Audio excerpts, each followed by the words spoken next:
participando desse tipo de eventos. Então, a gente está passando, né, como todos sabem e vivem diariamente, por um momento difícil, mas eu entendo que momentos como esse trazem para a gente, de alguma maneira, né, um sentimento também de resistência. Então, é o que eu sinto com tantos eventos que eu vejo pipocando ao mesmo tempo, né, muitas vezes temos que nos dividir em vários.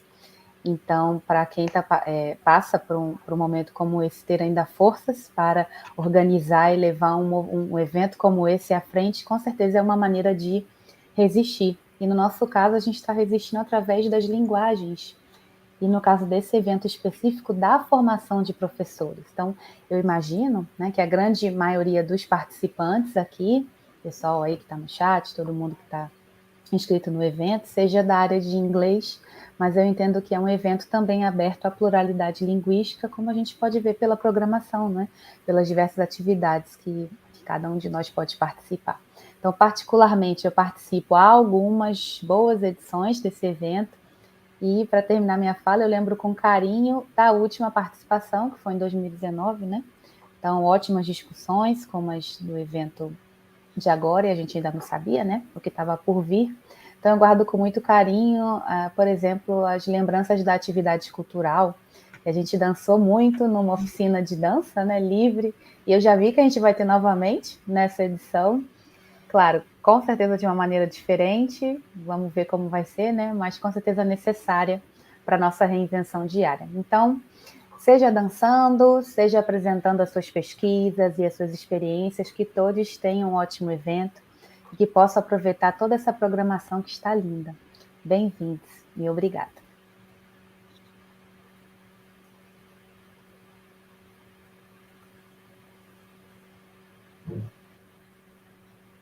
O Vanderlei está fora da tela. Here I am. Sim, então, Doris, nós vamos ter amanhã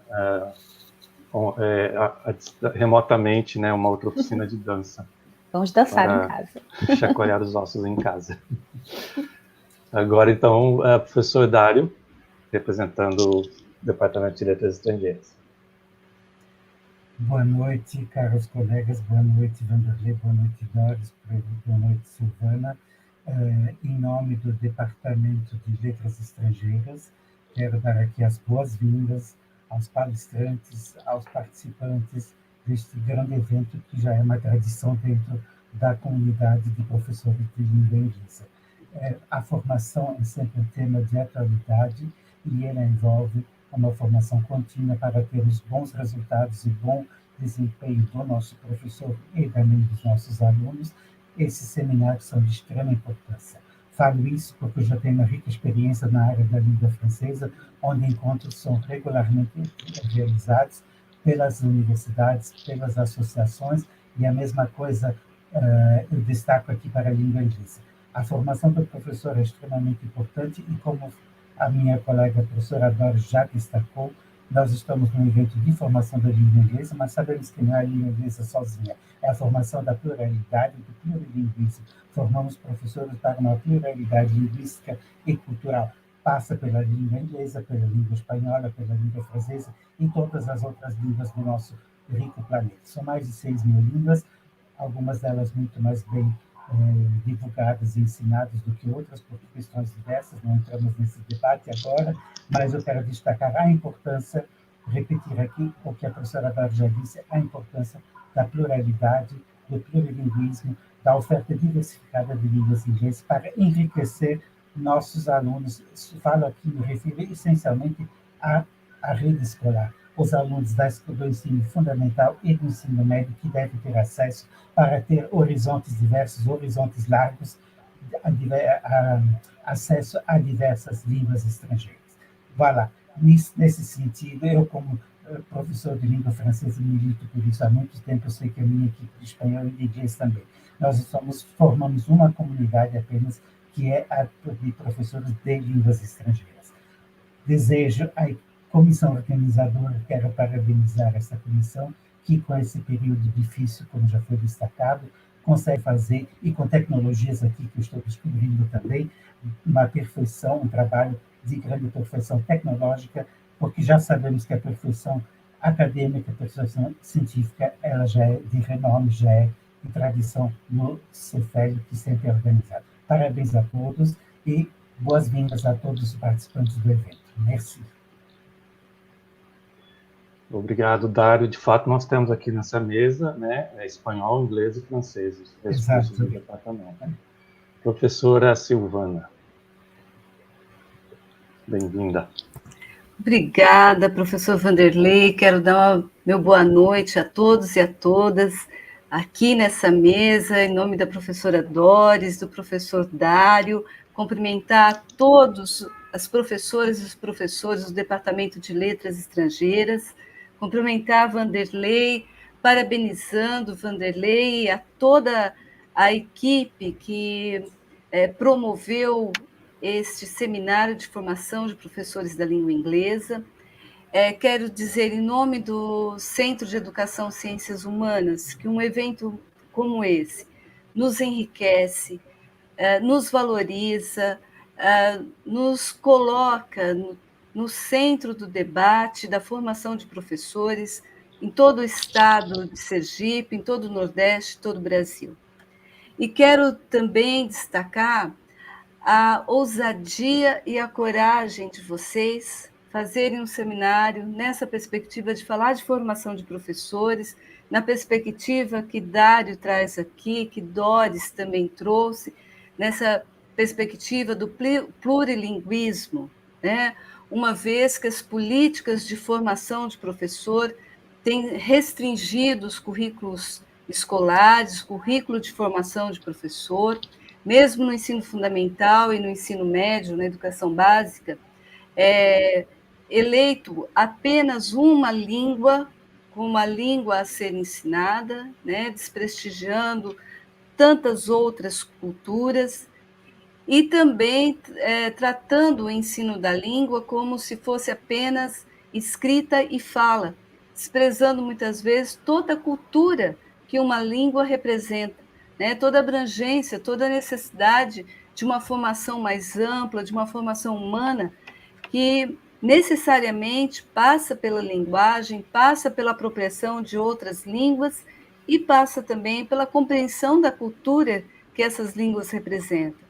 Então, eu quero dizer que vocês têm uma ousadia incrível, uma coragem incrível, né, de um momento como esse, de tantas dificuldades, reunir nomes, pessoas, tanto aqui da Universidade Federal de Sergipe, mas como de instituições de outros países, fazer esse diálogo nacional e internacional, o que engrandece imensamente a nossa instituição, o nosso centro e, principalmente, a formação dos nossos estudantes de letras estrangeiras. Eu desejo que vocês tenham o maior sucesso, que tudo corra na mais perfeita ordem, do modo como vocês planejaram. Quero disponibilizar o Centro de Educação Ciências Humanas a qualquer coisa que vocês precisarem nesse evento e o que nós pudermos estar à disposição para atendê-los e desejar a todos e todas participantes um excelente evento. Aproveitem, esse momento é excepcional, né, para participar, para conhecer coisas novas, conhecer professores e professoras novas e levar esse processo no processo de formação de professoras e professores da língua inglesa, mais uma concepção do pluralismo linguístico. Parabéns e um ótimo evento a todos. Obrigado, Silvana. Desafios nunca faltaram. Eu não me apresentei, então eu sou Vanderlei Isaac, estou aqui representando a comissão organizadora. E desde já eu quero deixar claro que esse evento não teria sido saído, né, assim, e eu acho que ele está muito, muito bem organizado, né, tem tudo para trazer muita contribuição, graças a uma excelente comissão organizadora, da qual eu faço parte, mas que este ano eu tenho que admitir que minha participação foi realmente bem pequena, né? enfim, estou aqui representando, como acontece a cada 2 anos, e é uma grande satisfação poder estar aqui hoje, comemorando esses 10 anos. E tendo iniciado, então, em 2011, né, 10 anos pode parecer pouca coisa, mas a gente pode perceber quanta coisa mudou de lá para cá, né? E a gente que está à frente de um evento frequente como este percebe, então, essas mudanças. Então, o SEFELI, de fato, sempre foi marcado pelo desafio, pelas dificuldades, um pouco pela conjunção dos astros, né? Mas tudo parecia acontecer quando chegava a época do SEFELI, né? Greves dos caminhoneiros, que nós tivemos também um ano, e 2017, acho que foi, e nós tivemos que adiar, né? Não, melhor, o evento já tinha sido adiado por uma outra circunstância, e naquela semana, teve a greve dos caminhoneiros. Nós conseguimos trazer o Bill Cope dos Estados Unidos, mas o pessoal que estava na Bahia, Alagoas, não conseguiam chegar aqui, né? Mas nós fizemos mesmo assim, conseguimos realizar. Falta de verba, né? Falta o espaço não suficiente, então muita coisa que a gente enfrentou, mas a gente nunca deixou de fazer, sempre com o objetivo de alcançar mais um público local e regional, né? E acho que isso a gente tem conseguido alcançar. E, né, falando nessas mudanças, então, no primeiro SEFELI, a gente não tinha nem mesmo... A gente tinha um auditório, né? Mas não tinha um espaço, por exemplo, para fazer as comunicações, que precisava de umas 10 salas, porque as salas estavam sendo usadas para aula, né? Então, a gente fazia o pedido das salas, e as salas saíam, né? A relação das salas saía alguns dias antes, e cada uma num prédio diferente. E aí, então, a gente tinha que se desdobrar nesses prédios, nessas salas, com equipamento, né, e tudo, e os monitores correndo de uma sala para outra, com o computador na mão, uma coisa assim, né, meio doida. Mas funcionou, uma boa. Aí, o último, em 2019, já com a didática, prédio da Didática 7 inaugurado, e nós tivemos, então, um auditório, né, muito bem equipado, naquela época acho que não estava equipado ainda, mas grande, né, muita capacidade, e uma série de salas no mesmo prédio, onde a gente podia fazer essas comunicações, essas sessões todas, sem precisar sair, né, do lugar. E agora, esse ano, estamos aqui todos remotamente reunidos, né, para o evento. Então, mais uma novidade, né, que a gente está aí trazendo, enfrentando, digamos assim, né? Eu gostaria, então, de agradecer inicialmente a comissão organizadora, né? Principalmente Juliana Barreto e Ana Karina Nascimento, as coordenadoras gerais, né? Paulo Boassotti, Marlene Souza, a Maria Amália Façanha. Também tivemos Yasmin Nogueira, do Departamento de Design Visual, que também fez deu-nos um grande suporte, né? Jason Araújo, que se desdobrou lá da UFAL até aqui, para também nos dar um suporte importante na parte de informática, né, aqui de transmissão. Susan, Isaac, Tiago, Rosinádia, Clara, que também fizeram parte da comissão organizadora, e mais todos os monitores e monitoras que todo ano são indispensáveis e que sempre são fundamentais para o acontecimento, a realização desse evento. Finally, I would like to call your attention to the tribute we are paying to Bill Bryden. It's a special celebration because Bill was here. He was here during the first event, the first SEFELI, and he was not a speaker, or he didn't take part in the presentations, but he gave us a lot of support in many things, especially taking pictures. He was the unofficial photographer of first SEFELI. Unfortunately, he passed away not long ago, so that's also why we are paying this tribute to him. We have very good memories of him, and he was here in the first SEFELI accompanying his wife, Diana Bryden, who was the keynote speaker then, and we missed them very much. They were very supportive for our event and for other events here at UFES. So Bill left us very good memories, and we miss him very much. So Bill, you're the best. Nós vamos agora, então, para a apresentação cultural, o coletivo Nosso Som, e voltamos depois, então, para a mesa, a palestra de abertura. Obrigado, então, a esta mesa aqui, professora Doris, professor Dário, professora Silvana, e eu volto daqui a pouco.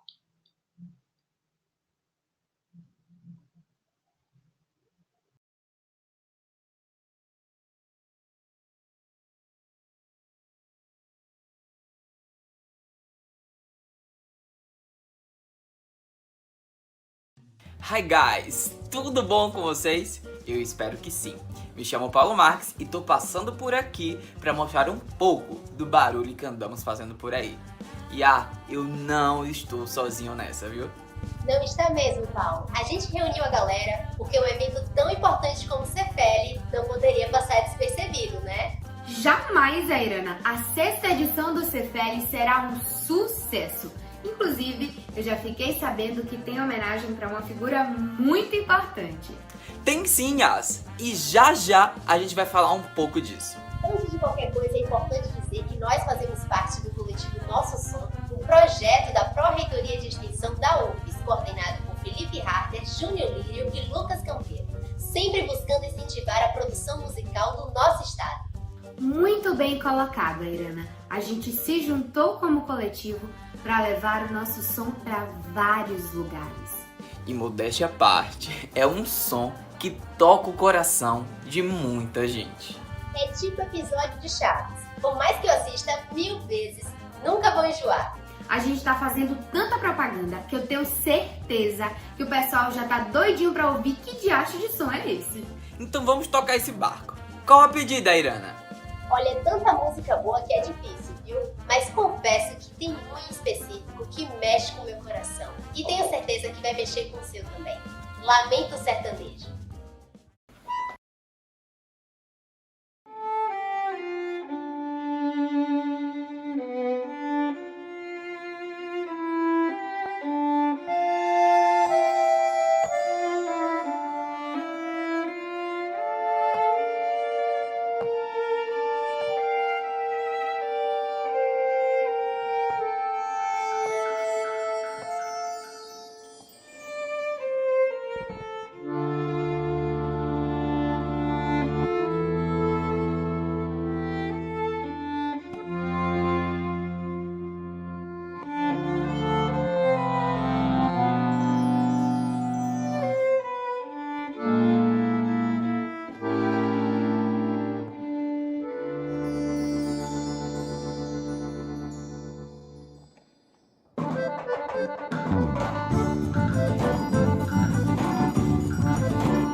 meu Nordeste, você aí que está nos assistindo e é amante da língua inglesa, aproveita para espalhar para esse mundão a nossa cultura. É capaz de não ter nem tradução para tanta riqueza. Com certeza, Yas. Somos ricos em vegetação, literatura, gastronomia, música e principalmente de comemorações. Nosso São João merece um dicionário só para ele. São tantas histórias, festejos, rituais, que chega a bater uma saudade. Nem me fala, Irana, o próprio Santo Antônio, famoso casamenteiro por boa parte do mundo, é um dos mais queridos do nosso Nordeste. Opa, que agora eu lembrei de uma música que vai casar muito com esse assunto, né? Falou em Nordeste, em São João, em Santo Antônio, a música não poderia ser outra.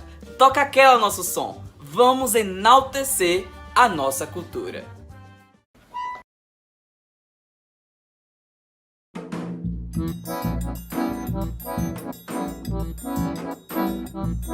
Laia, laia, laia. Laia, laia, laia. Laia, laia.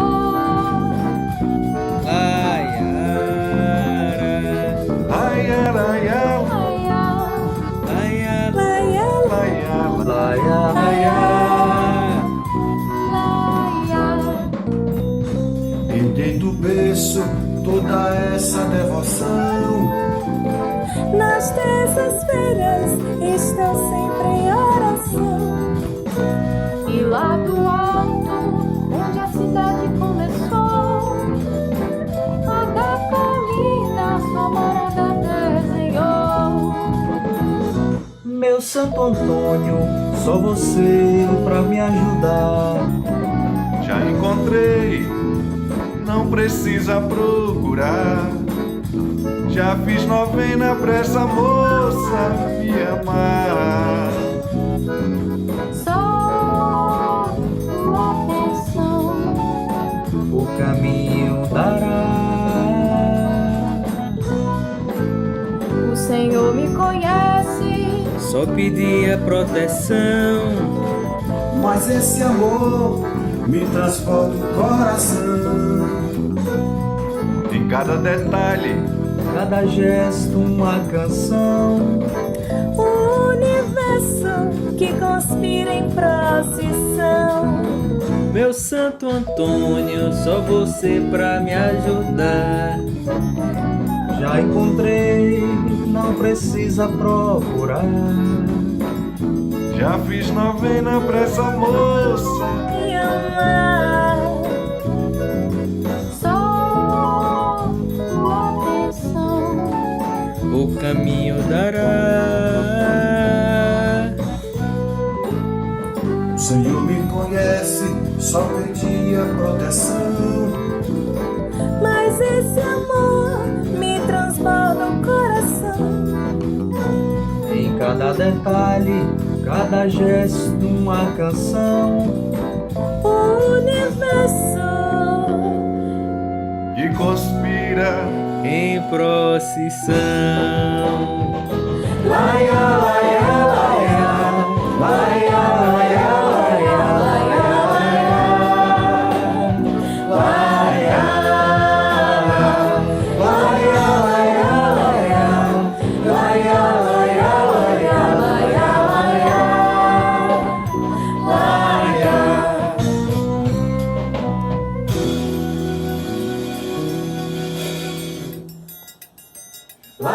laia. Laia, laia, laia. Laia, laia, laia. Que maravilha! Eu amo essa música e todo o sentimento nostálgico que ela transmite sobre São João. Bem que poderia ser assim o ano todo, né? Com certeza, Irana. E olha, assim como São João, São Pedro e Santo Antônio também são homenageados nas festas juninas. Esse ano, aqui no SEFELI, nós temos um homenageado especial para comemorar os 10 anos desse evento incrível.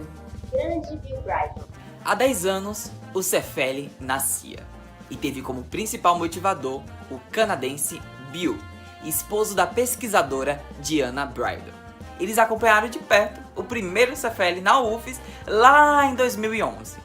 Nesse momento, ele fez o registro fotográfico de todo o evento e marcou, através de suas lentes, a história do SEFELI. Bill nos deixou ano passado, mas o seu legado sempre será lembrado. Pessoas como ele fazem a nossa UF ser o que é hoje, referência. Nós agradecemos e seguimos firmes para tocar e mudar a vida das pessoas como ele fez. Essa é a hora que a gente vai se despedindo de vocês. Parabéns a todos do SEFELI pela linda história até aqui, que vem muitos anos pela frente. Se você gostou do nosso barulho, não esquece de seguir o nosso som nas redes sociais. A gente já vai, mas os músicos do nosso som permanecem para fazer uma última homenagem ao nosso grande Bill. Beijo, gente! Até a próxima!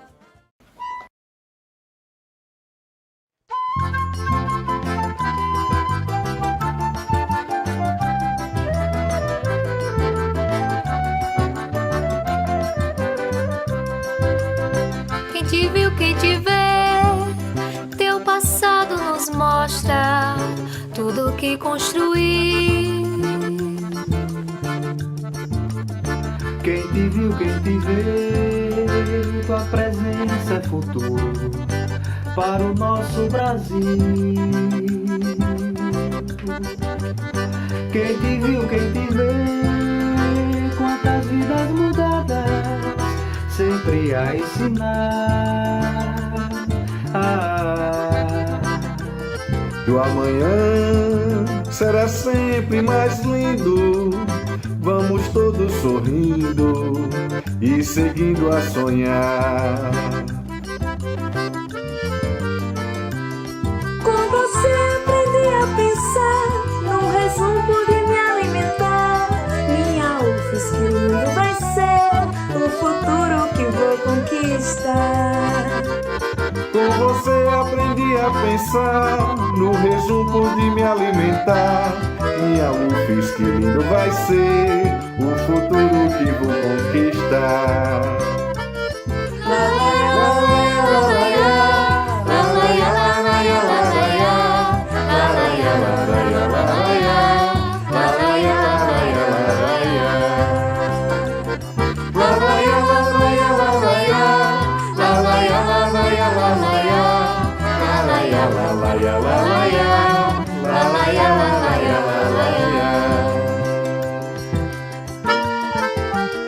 Quem te viu, quem te vê, quantas vidas mudadas, sempre a ensinar.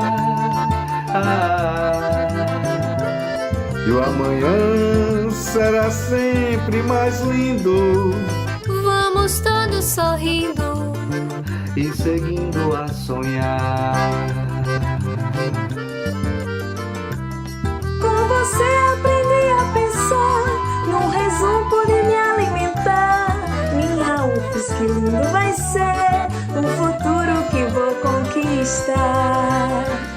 Com você aprendi a pensar, num resumo me alimentar. Minha UFES, que lindo vai ser o futuro que vou conquistar. La la la la la la la la la la la la la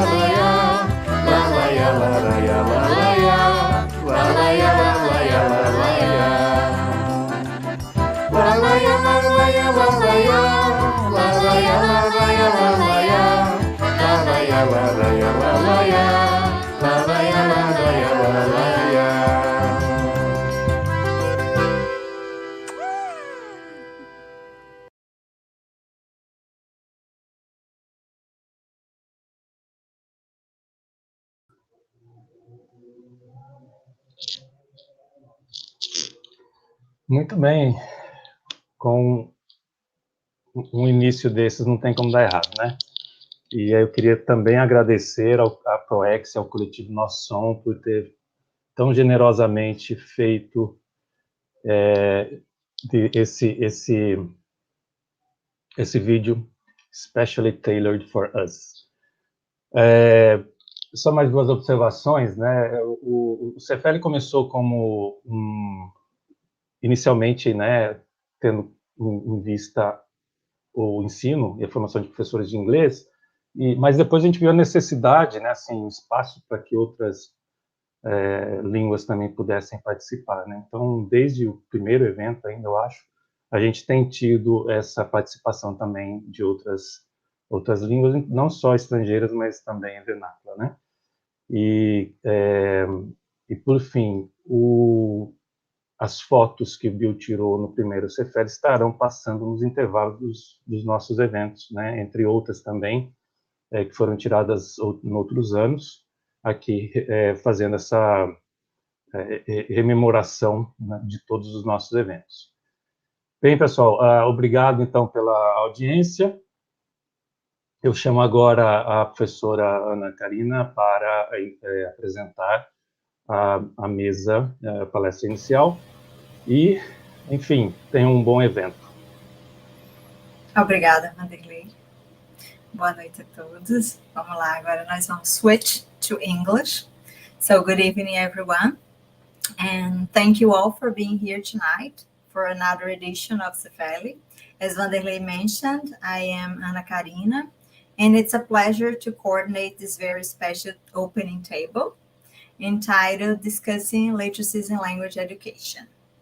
So this table means a lot to me, not only because it's, another SEFELI, which is very important, it means a lot, but also because tonight we have the chance to listen to Professor Valkyria Montemor, who was my PhD supervisor, and Professor Eric Jacobson, who I've had a chance to work with since conducting part of my PhD research at Montclair State University.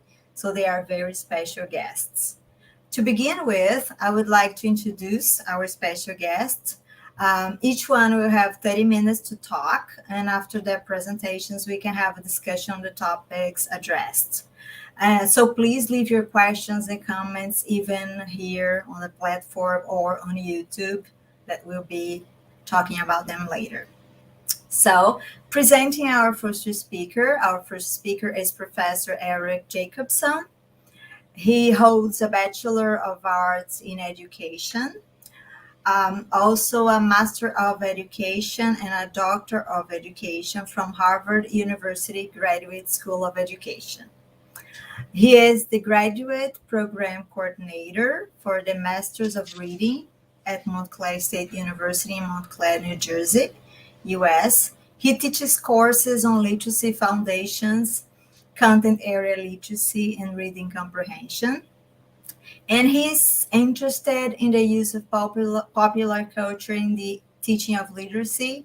And he's currently the program coordinator for Write on Sports, which is a summer sports writing camp for middle school students. He's also interested in the use of graphic novels and comics in the classroom and has taught classes on that topic. His work includes a focus on literacy and technology, and he has taught classes on that topic as well.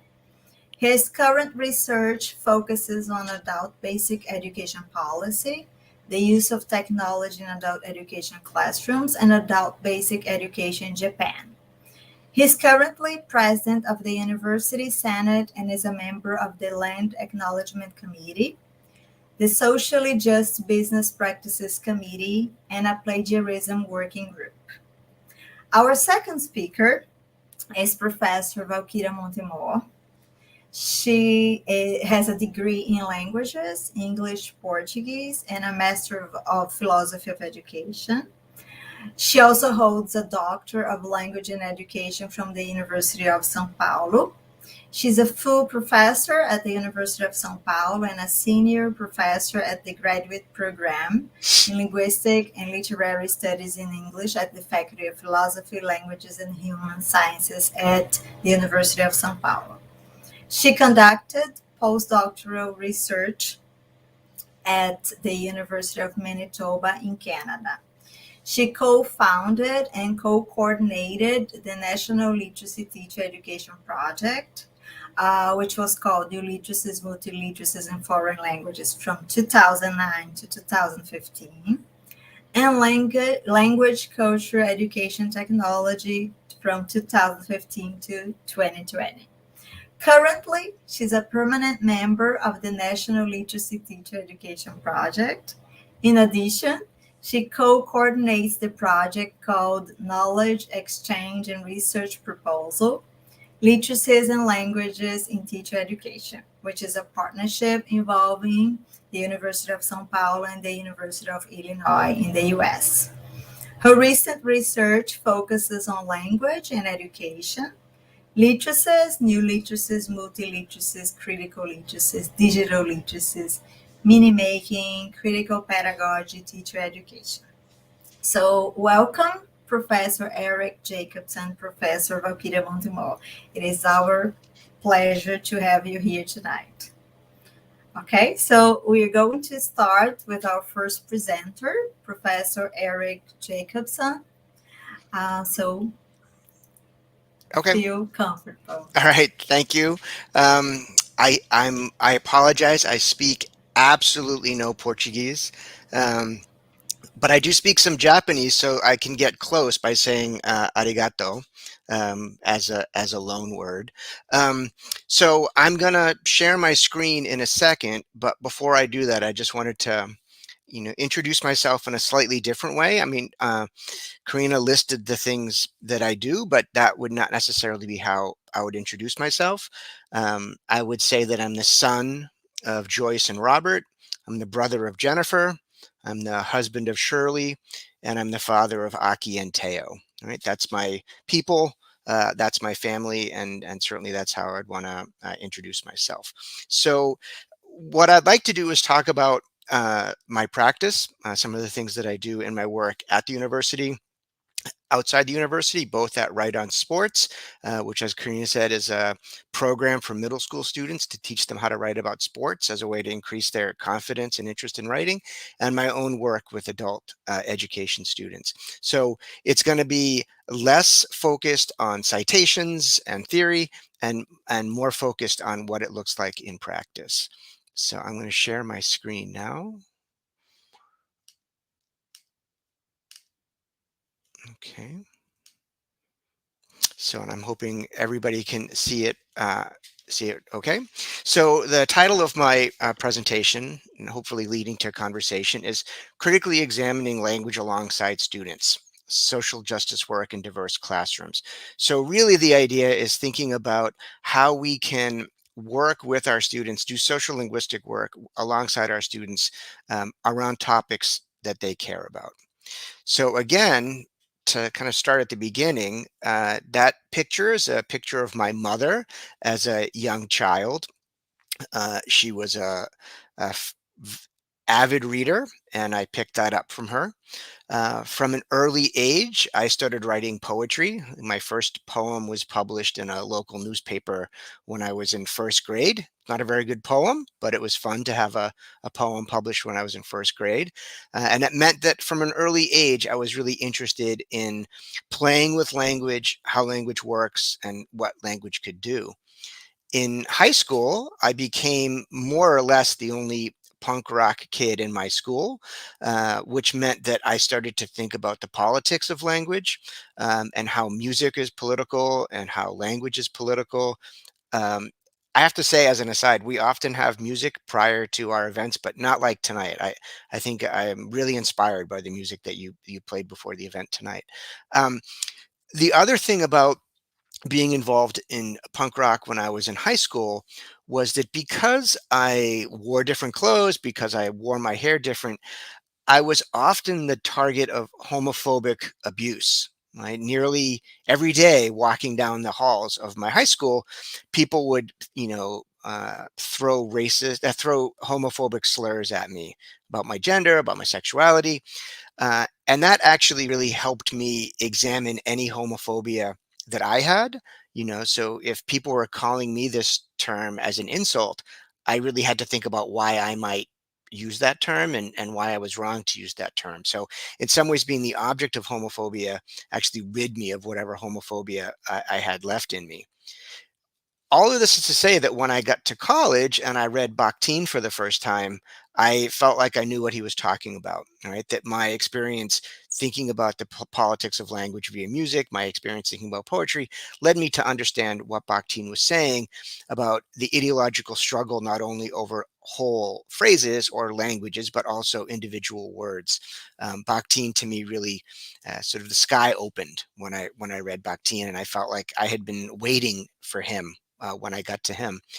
From Bakhtin, I went to Gramsci, thinking more specifically about how language plays a role in political movements. And so by the time I got to Freire, and pardon my pronunciation, I felt like I saw the history and the traditions that he was building on. Many people in the United States, I think, start with Freire and then work backwards.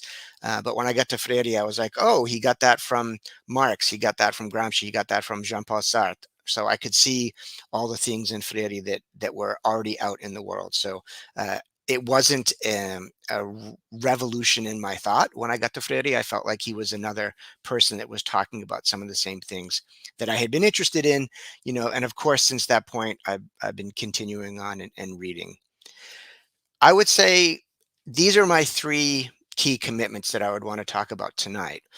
The first is that the joyful and the analytic, right? When we're thinking about language and we're analyzing language, the joy of language that we get when we're singing, the joy of language that we get when we're writing poetry is not necessarily opposed to the rigor of analysis, right? I think oftentimes we separate these two things, right? Having fun with language, expressing ourselves with language, and then critiquing language. And I don't think those things are opposed to each other, right? And I think that the more joy that we bring to our analysis of language, the further that analysis is going to go, and the more it's going to invite other people to join us in that analysis. The second key commitment I think that I have is that teachers of whatever stripe, however they want to define themselves, should be working in collaboration and alongside students on their political projects and the linguistic aspects of that. And so I'll be talking about that a little bit more. But beyond kind of marching with your students or standing up with your students when they're protesting or when they're advocating for something, as teachers of language and as students of linguistics, I think one of the things that we can add to the struggle, right, is an attention to the linguistic aspects of what it is that they're doing. I also think that being open to formal and informal social linguistic analysis in the classroom really creates moments for students to share things that they wouldn't maybe have shared otherwise. It also opens up opportunities for connections and community building. So I think taking social linguistics seriously in daily language and in practice and not having it be removed and a more academic project, I think is really, really important in the classroom. So what I'd like to do is talk about what these commitments look like in three different contexts. So the first is what Karina mentioned, something called Write on Sports. So this was started by a retired sports editor. He designed it for middle school students who may be under-resourced from neighborhoods that are marked by poverty or violence. And he wanted to give them a chance to write about something that they cared about, in order to increase their interest in writing. So it's basically project-based instruction. It just happens to be that the project is writing about sports. And we understand it broadly, so it's not just football and basketball, which in the United States are quite popular, but we also have students writing about tennis and, Quidditch from Harry Potter, or we had a girl write about professional knife throwing competitions the other year. So we really encourage students to explore. Students also write about social justice issues. So during the World Cup, unfortunately, there was a lot of racism in the last World Cup, maybe in all World Cups. So our students would write about that. Our students also write about sexism. Our students write about access to resources in inner city neighborhoods. So we really open it up to whatever students want to talk about. As part of the camp, we really have three key goals, right? So one is to help students identify and be able to articulate what they care about. Because it's sports, it's very easy for people to say, oh, I like soccer, or I like basketball, or I like this player, or I like this team. But to turn that into a story means that you really have to think through why you care about it and why somebody else might care about that story. So as part of that, we really think about helping students frame their work so that a reader will understand the so what, right? We always talk about the so what. Why would someone care about this? And finally, certainly we want them to complete a project that they're proud of. Some of these students come in writing 3 pages. Some of these students come in writing a paragraph, and so with the student that's written 3 pages, maybe they write 4, or maybe they write 2 because they realize that they were kind of repeating themselves.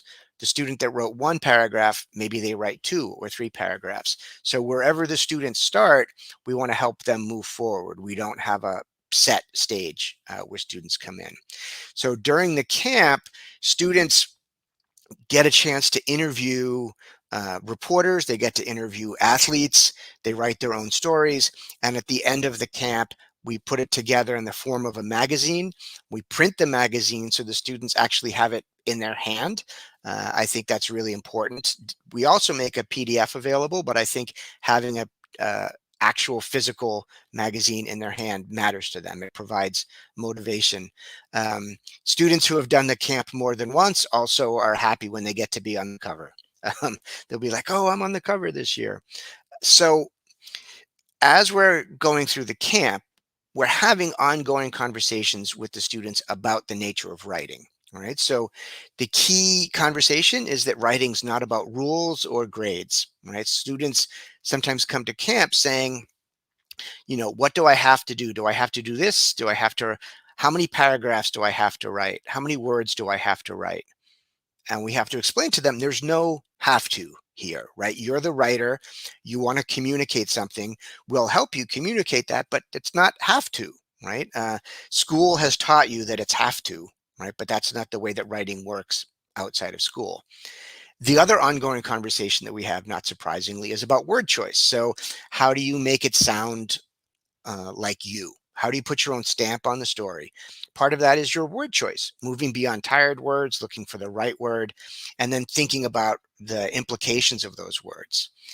And then the other ongoing conversation connects all of these, which is how do you reach the audience you care about? Who are you writing to? Right? So if you know who you're writing to, then you have a sense of how to shape your story. So here are 3, I think, important moments that have occurred during the camp, during my time being the lead teacher and the program director. A couple of years ago, we were doing an activity where I gave a quote. I made up a kind of cliched sports quote, and I challenged the students to write the quote down accurately. Right? Because if you're a sports reporter or any kind of reporter, you need to make sure you're being accurate with your quotes.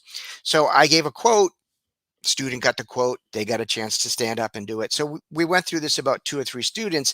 And then finally, one of the students that got it stood up and gave their quote in Spanish. So I would say about 80% or 85% of the students in the room were not Spanish speakers. And they were up in arms. Oh, he's speaking Spanish. That's not fair. And I would say, so I said to them, why is that not fair? I don't understand why that's not fair. And they said, well, he's speaking Spanish, but we don't speak Spanish. And I was like, you still haven't explained to me why that's not fair if that's a language that he can speak. So then the next student that got his quote was, not surprisingly, a Spanish speaker. And then about 2 or 3 of them went in a row.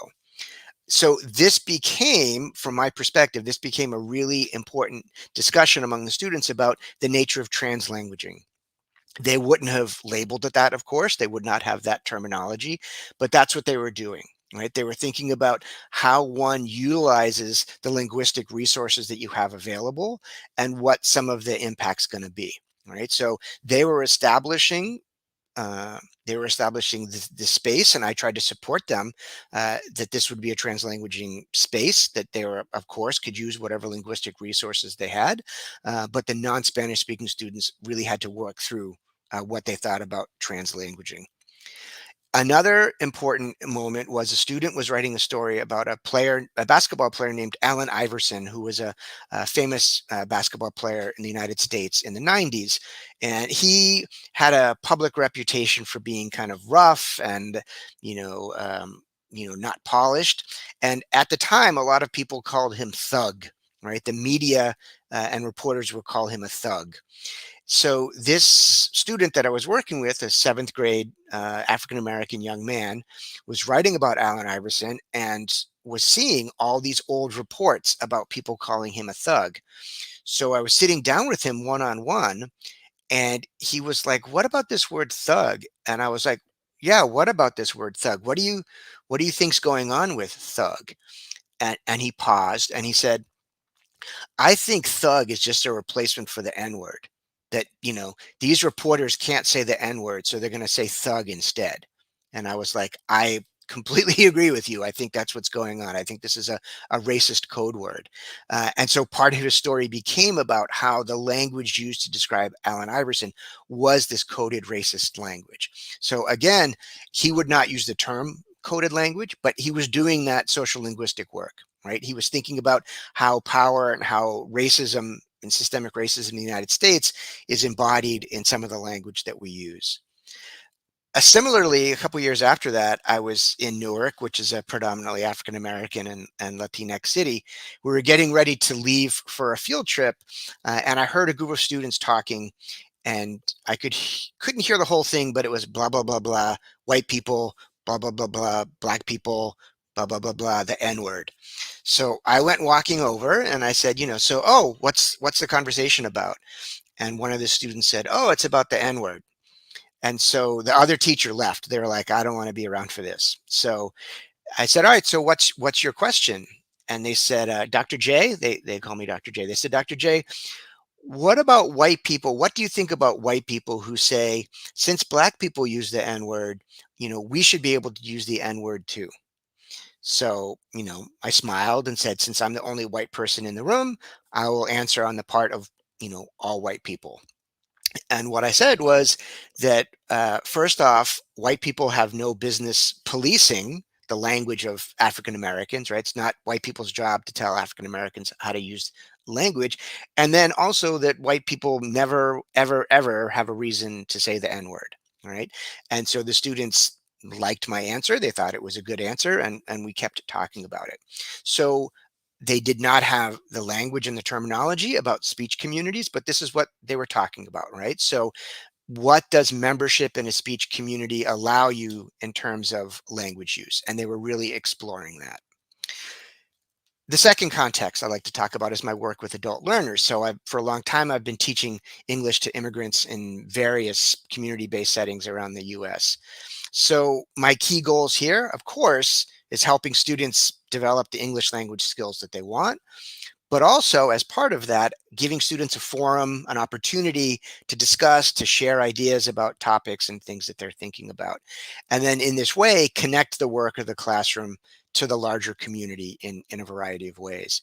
So over the last few years, my work in Elizabeth, New Jersey, which is just next to Newark, been working with an organization called Make the Road New Jersey.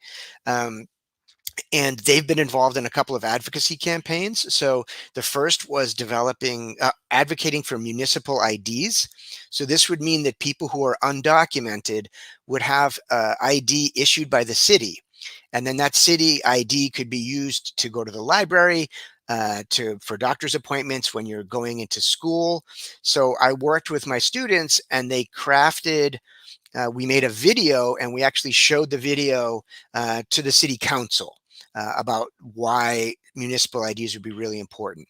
So I worked together with my students to think about how they were going to shape their appeal. I can report it's a nice outcome. The city actually did vote for the municipal IDs, so the students were quite happy about that. Similarly, after that, my students were part of a campaign to get driver's licenses to undocumented residents of New Jersey. Again, we made another video and we shared it as part of an advocacy campaign, and that also passed, which is really nice. And then here's another video we just made celebrating immigrants more generally, and the students here are singing a song about being immigrants. As part of our ongoing work, talk about daily life English, kind of the lived experience of immigration, and then of course, kind of what it means to be human. Here's 3 quick social linguistic moments. I had my students role play as bosses. I brought in a black hat, a floppy black hat, and whoever put the black hat on then became the boss. Immediately, my students were able to speak like bosses. They raised their voice. They became much ruder. They became much more aggressive. They knew how to sound like a boss.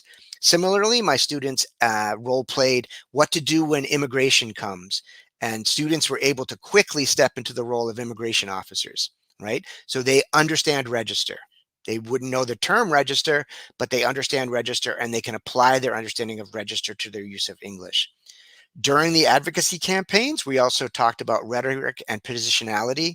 Oftentimes, students decided that framing themselves as, contribute taxpayers and family members was going to be the way to get politicians to listen to them. In another example, I was working in the Haitian community, and I'm very interested in Creole languages, and my Haitian Creole was okay at one point. And if any of you have studied Creoles, you know that there's usually a range of Creoles, right? So ones that are closer to the target language and ones that are further away. So I asked my students which Creole they spoke.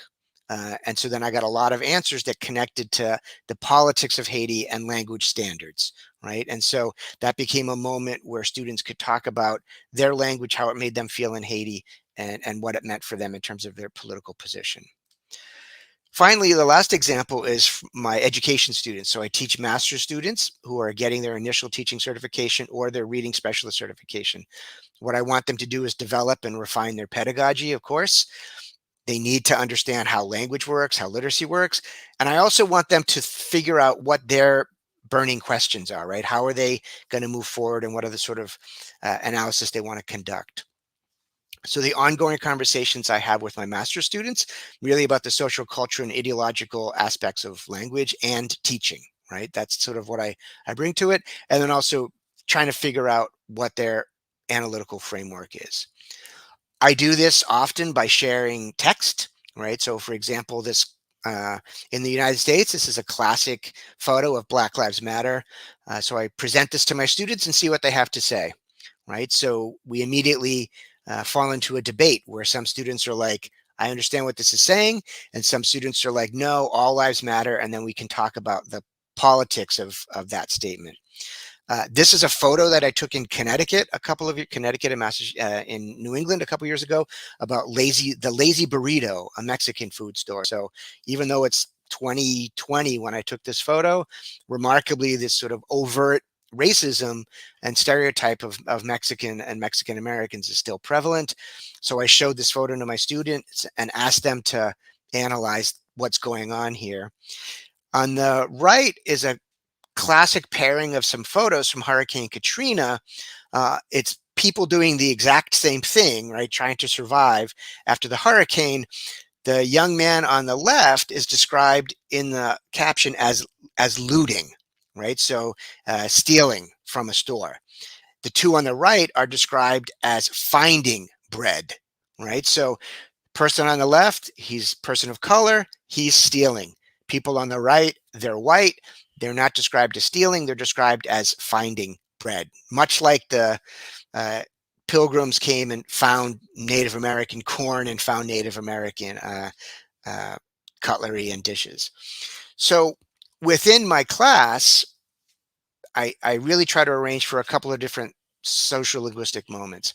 So first, I share my own learning trajectory, right? So in addition to critiquing language in use, I need to critique my own language. So I talk about how my own understanding of ableist language has evolved, right? I don't say the word retarded anymore. I don't say the word lame anymore, but I probably still say, crazy or nuts more than I should, right? And that's also ableist language. Then I often create moments that I think are going to happen. So if I talk about African American vernacular English, I know I know that some students are going to push back, right, and say that this is not okay, right? And so then we can get into a debate and discussion about why they think that African American vernacular English is problematic, right, and the ideological aspects of that.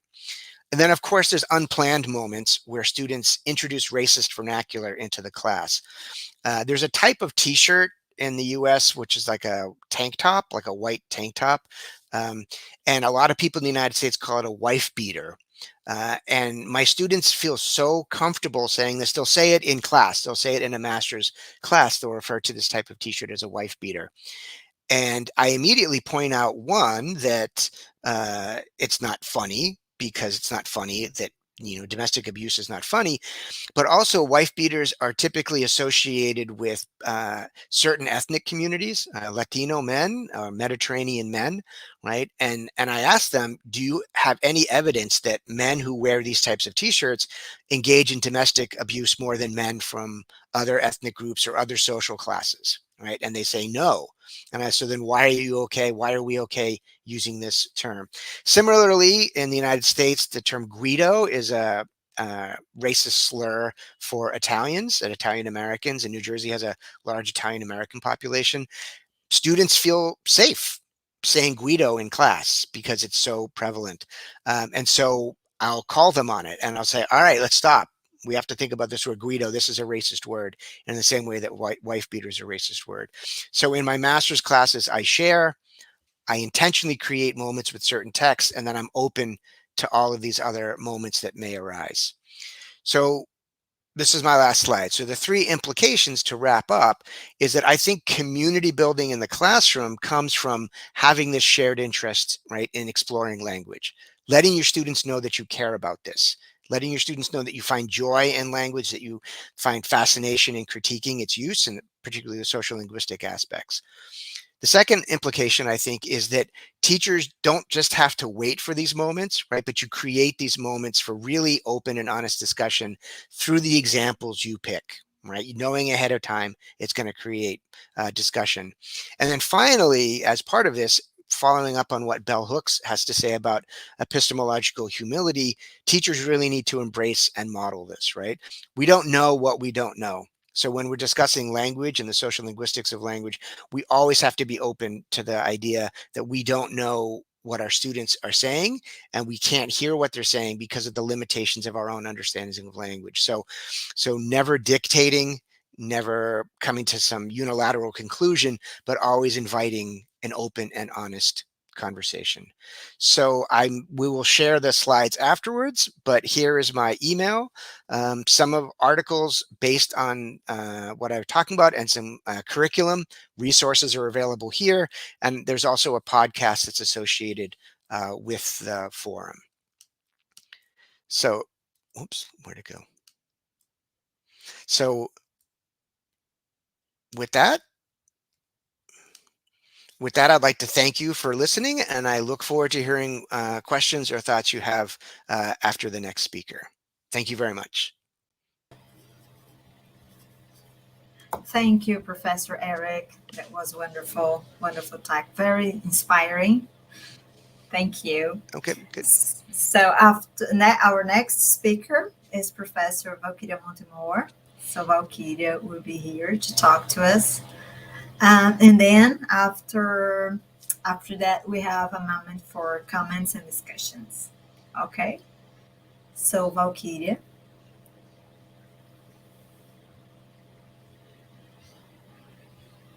Valkyria, you are muted. I know. I always forget. Anyway, this gives me, a different tone then for the speaking, right? So thank you very much, for introducing me to people who are listening to us now. Thank you very much for giving me the opportunity to have to discuss, this kind of issue related to literacies with Eric. Well, I loved his presentation. I loved everything that he showed to us in relation to the kind of research he has been developing.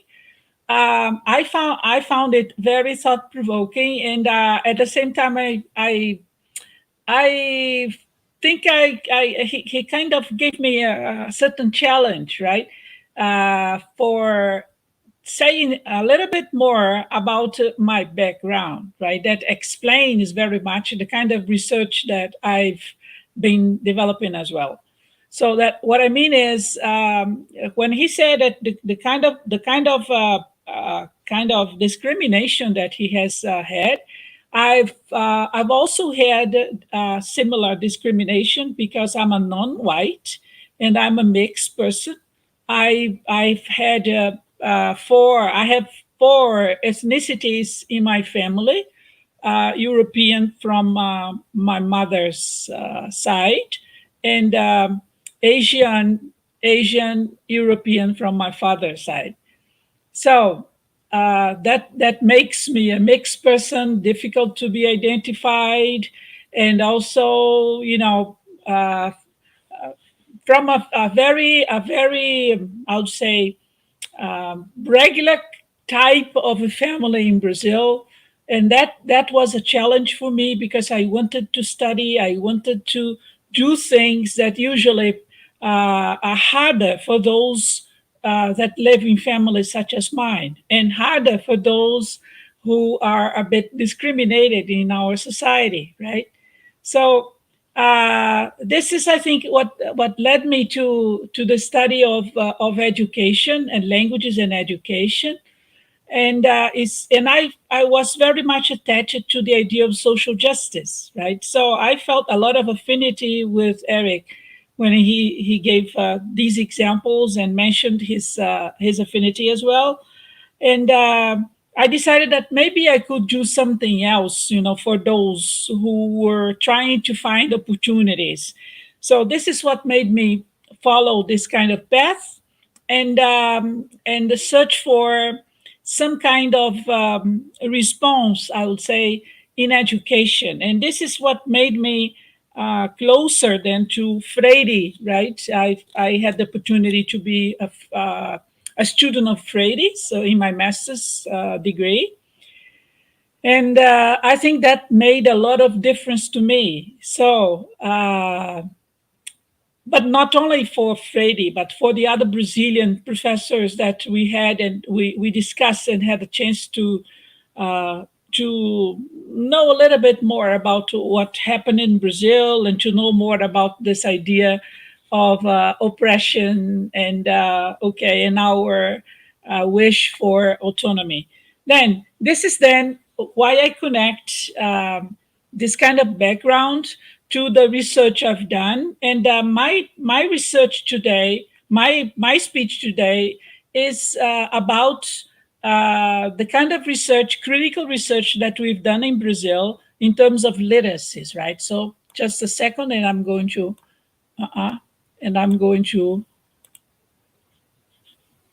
show you. Okay. Let me know if you see my PowerPoint. You do? Karina? Yes, just a second more. Yeah, we can see it. Working. Okay, thank you.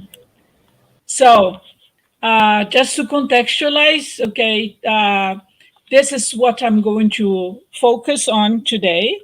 I'm going to start from what is shown at the bottom about a nationwide project on literacies, but this is just an excuse to discuss the idea of literacies the Brazilian way, right? So this is then my second topic, and based on literacies Brazilian way, I'm going to discuss the views of society, epistemologies, and meaning making, as well as critical literacies and the impact on teacher education. This is what I think we've been doing, and I have to say that I was very much inspired in this kind of research and this kind of topic in doing research about something that would make a difference in Brazil, especially acknowledging that the view of schooling that we used to have and that we still have in Brazil showed very shaping one, shaping in terms of mindsets, shaping in terms of social life and opportunities and so on, what also reflects my idea of social justice, right? So just to start, let me discuss a bit about this nationwide project on literacies that we started a little bit longer ago. The SEFELI is celebrating its 10th anniversary, and this project started in 2009. So it's just a little bit older than that. I think that Vanderlei, when he decided for this kind of project, the SEFELI, and also joining this nationwide project, was very much interested in following, this kind of ideal at the same time. So this is then what our project is like. So this is much more for Eric, because Eric, I don't know whether Eric is familiar with what we've been doing. So Brazil is this large territory, I would say, and we have all of these universities involved in our national project. And we also have had collaboration from various foreign universities, okay, and they're all here. But this is not the point only, right? Let me tell you. First of all, here I'd like to show you. Wait, this one. So I'd like to give you an overview, and not only to Eric, but to all the listeners now, an overview of numbers, okay, and what they represent in our project. So that's the point. Okay, this is just my first topic then. So what we've done in terms of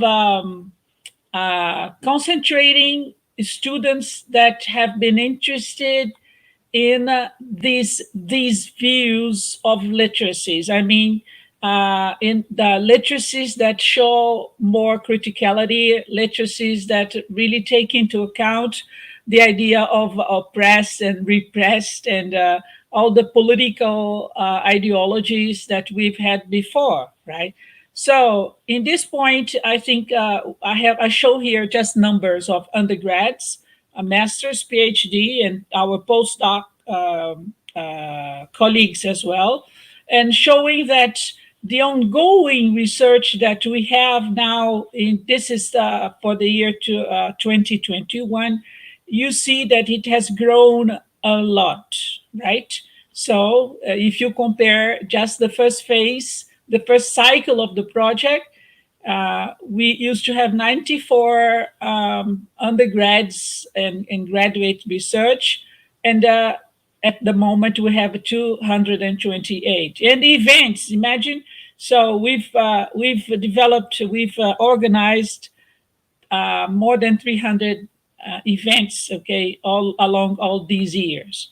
In terms of those that have concluded their undergraduate studies, master's, PhD, postdoc, you see that from the first cycle to the second cycle, it has grown a lot as well. So we had in the first cycle 120 students involved in this kind of research, and nowadays 800 and over 800 students have concluded, okay, their research and have been working with the idea of literacies, critical literacies, and new literacies, and so on, right?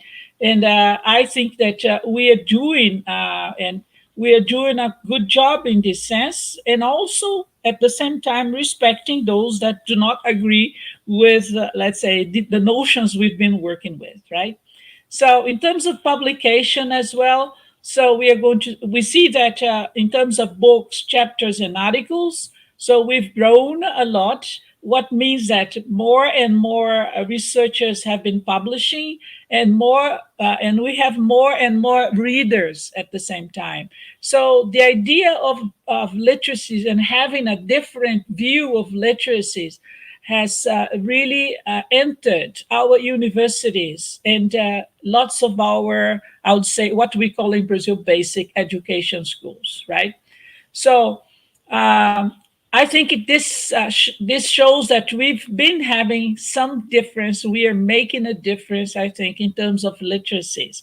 It doesn't mean that we do not have the problems, but it means that we are also working hard for that. And just because we believe that schooling could be different and could respond to social justice in a better way in Brazil, right? So it all started like this. This was, I think, one of the very first images that we made use of to explain literacies to people, understanding digital, that it refers to digital language and epistemologies, mainly epistemologies have become very important, very relevant in our research, that we should also enhance our research on visual language, images, and so on, and also the idea of mini makings. The idea of media studies should also be enhanced and should be expanded, such as the views of culture. What I think is interesting to observe here is that in our research, we one of the findings that we have relates to the view of culture that predominated in Brazil, and we found it interesting that the idea of nation state predominated in Brazil, and that was what was considered culture, understanding that there is a hierarchy in culture, there is high culture and low culture, for example. However, the idea of literacy to us was important because it allowed, introducing or expanding better say, the idea of critique. And critique in which sense? In the sense that it means we can rupture homogeneities and hegemonies, right? So this used to be very present in the schooling in Brazil. And this is the reason why many students, such as me myself, would think that some opportunities would not come, one day.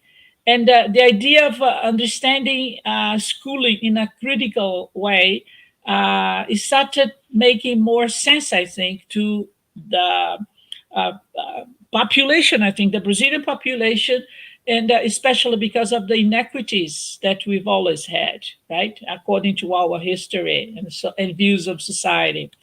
So what we started working and expanding in what we call basic education and universities, four main issues, as I mentioned before, and bringing new inquiries, okay, in each of these topics, right?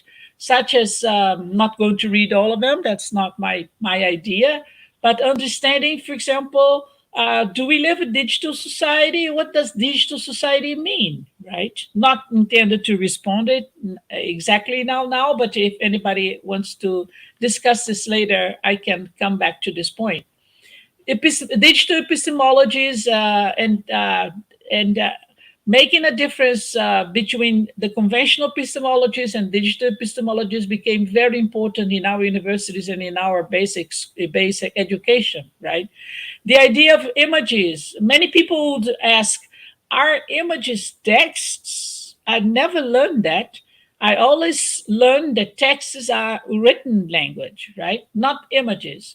And when I said, let's read images, they would say, can the images be read?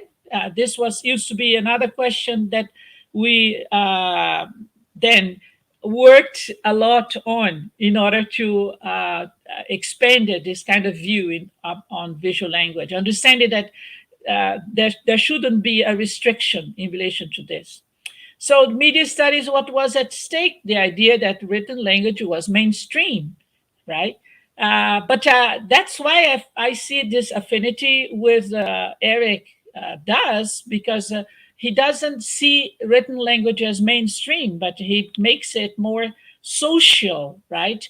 Not as rules, as he said. Writing is not about rules, as it is usually studied here in our schooling, as it is usually a priority here in our schooling, right?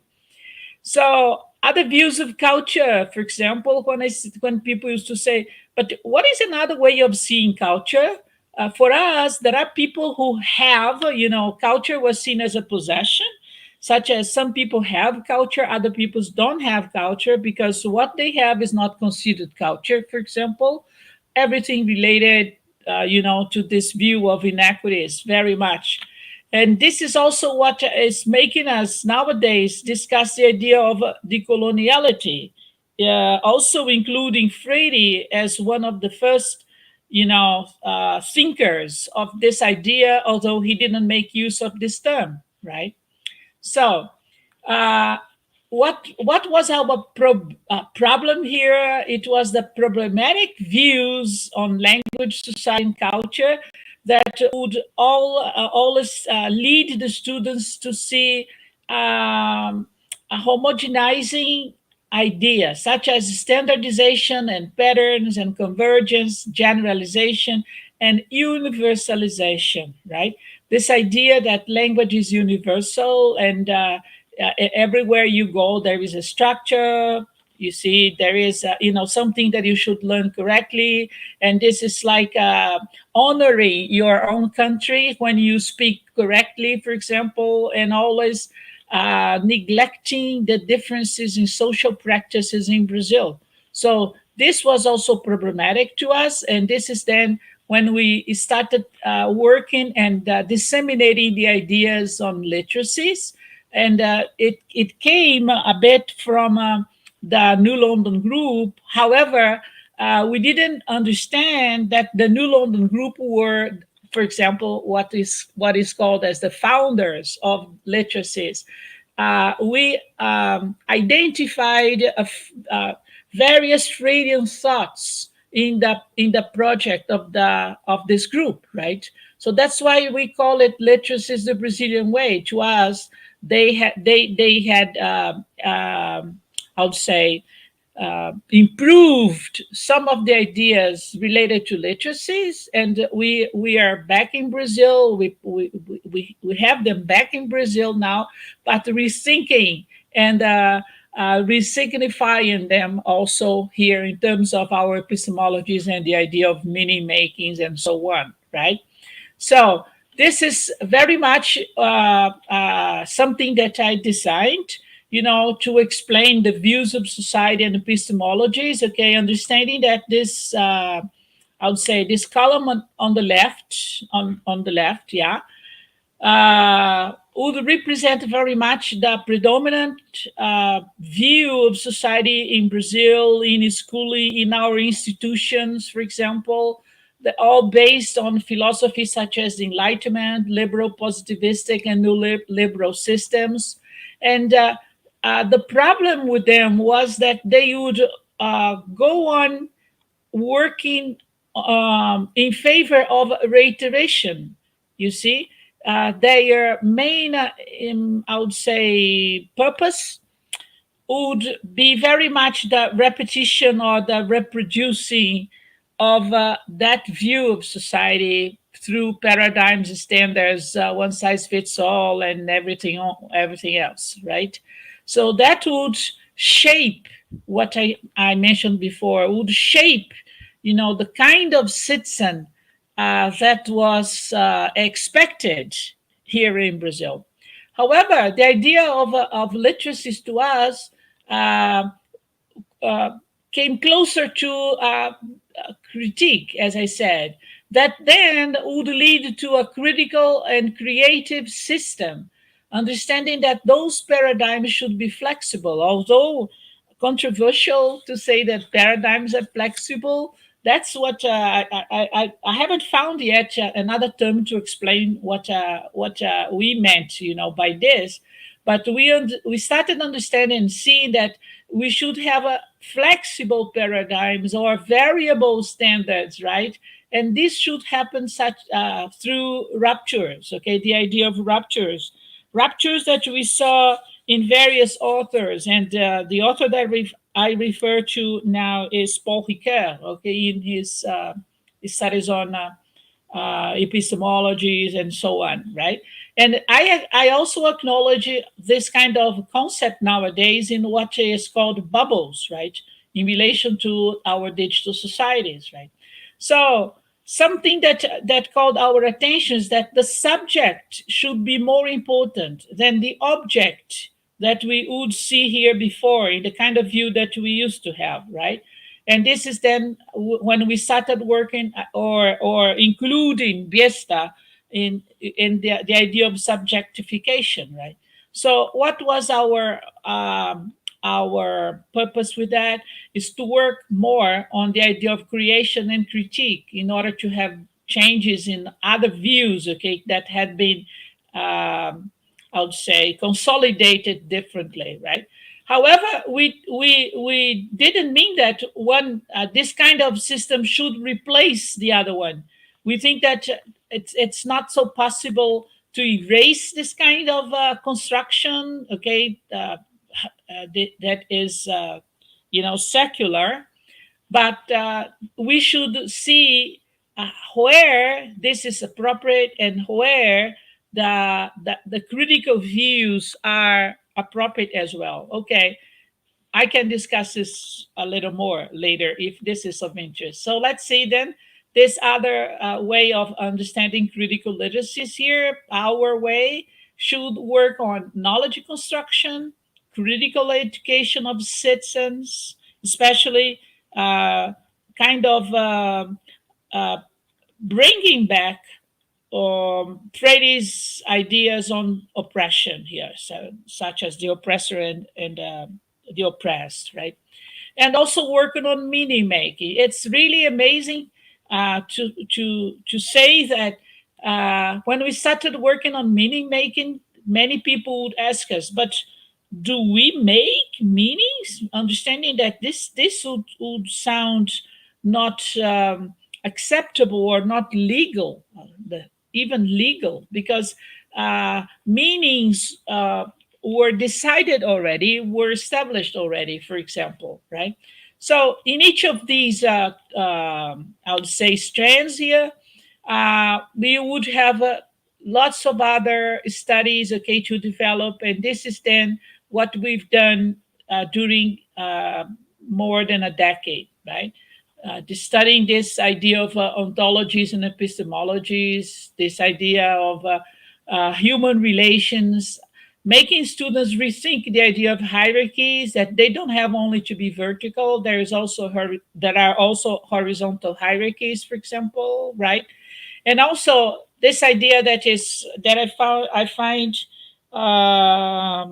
inspirational, say, in Kress, when he says there is a difference between understanding how the world is described, meaning that there is a world that is already described. However, we should learn how to we should perceive how the world shows. Understanding here, this is then the purpose, not the purpose only, but the idea of meaning making, right? That we can rebuild, we can resignify meanings that have already been done or been made.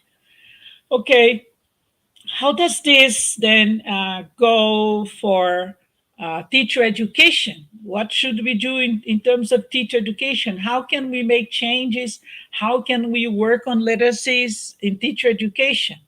So the idea was professionalizing teacher education. How?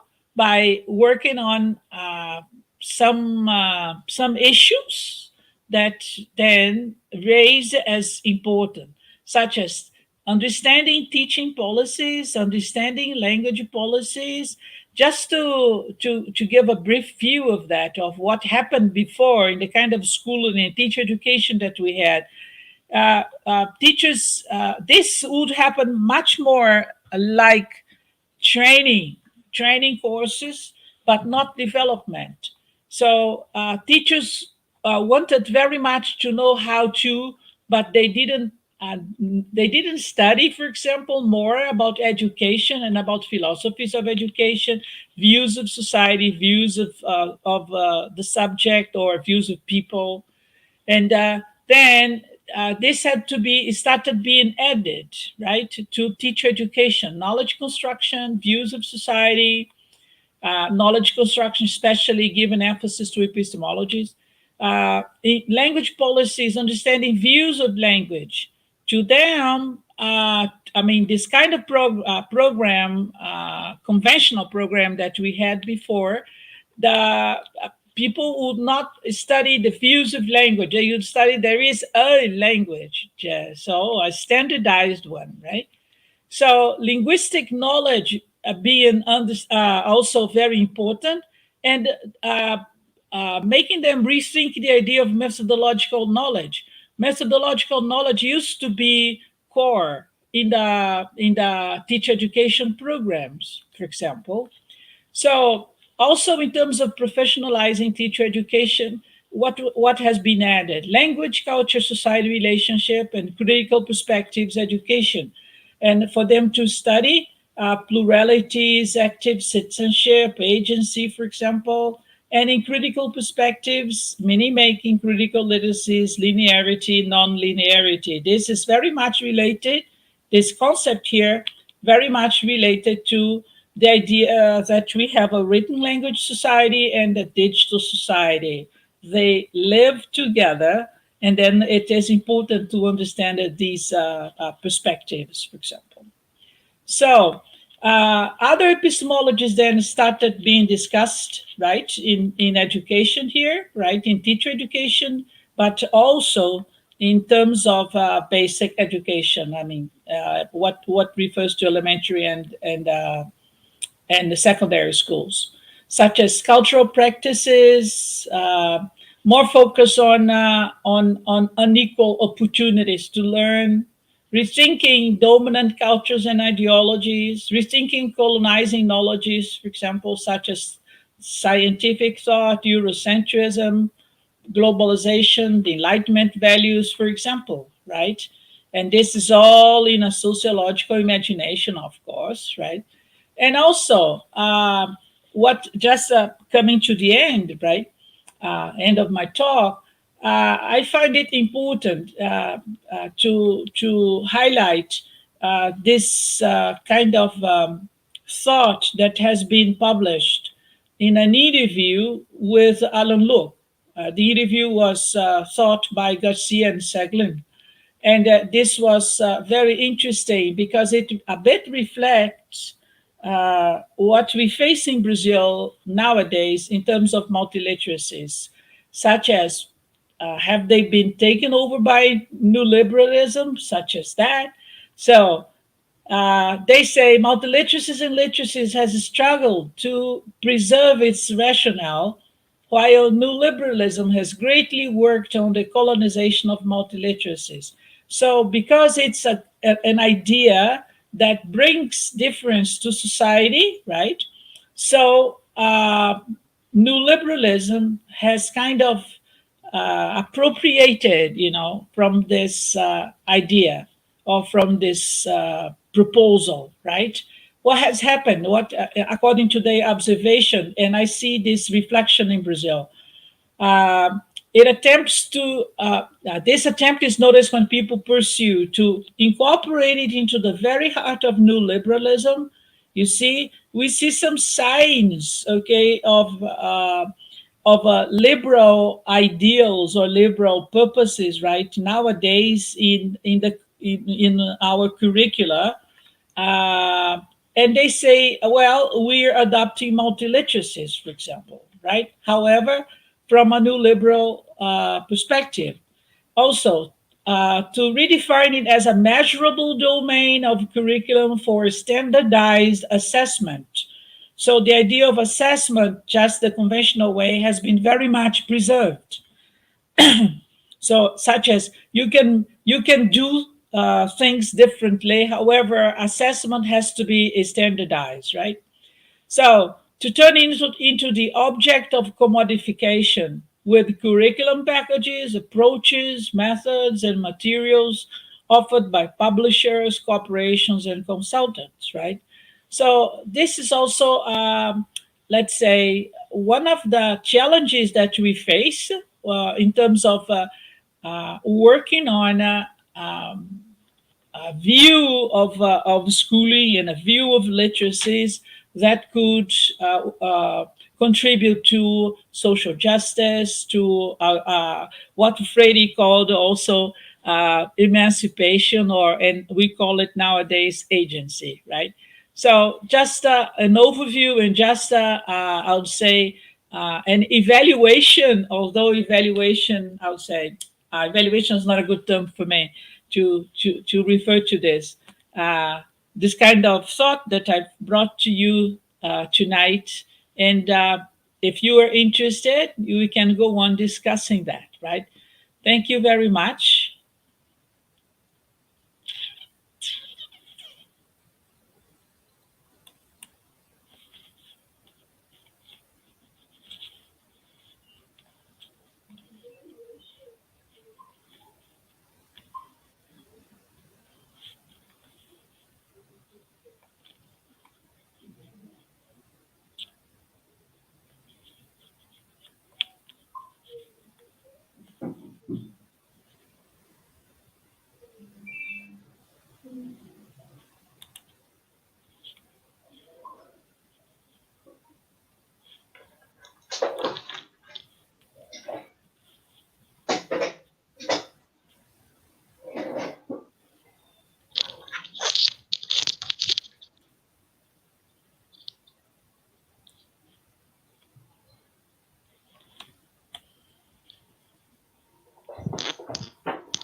Yes? Karina, can you hear me? Sorry, Valkyria. I got disconnected. You did? No problem. Sorry about that. Well, yeah, those things happen, right? Yeah, for sure. Yeah. Okay, so thank you, Valkyria, for your talk. I'm really sorry I couldn't see the end of it because I got disconnected. So sorry, but it was a wonderful talk as usual. So I was afraid that I would be disconnected, because where I live, the connection is not so good, right? Anyway, so happy that I haven't. Okay, glad to have you here all the time. So now I would like to invite Professor Eric to get back here. So, okay. So we can have a little bit of a conversation about your talk. So thank you very much, both of you, for your inspiring and thought-provoking talks and presentations. So I have here some comments. I think, Jason, are you going to show that on screen? Well, let me try to do that. Okay, so we have some comments and also some questions.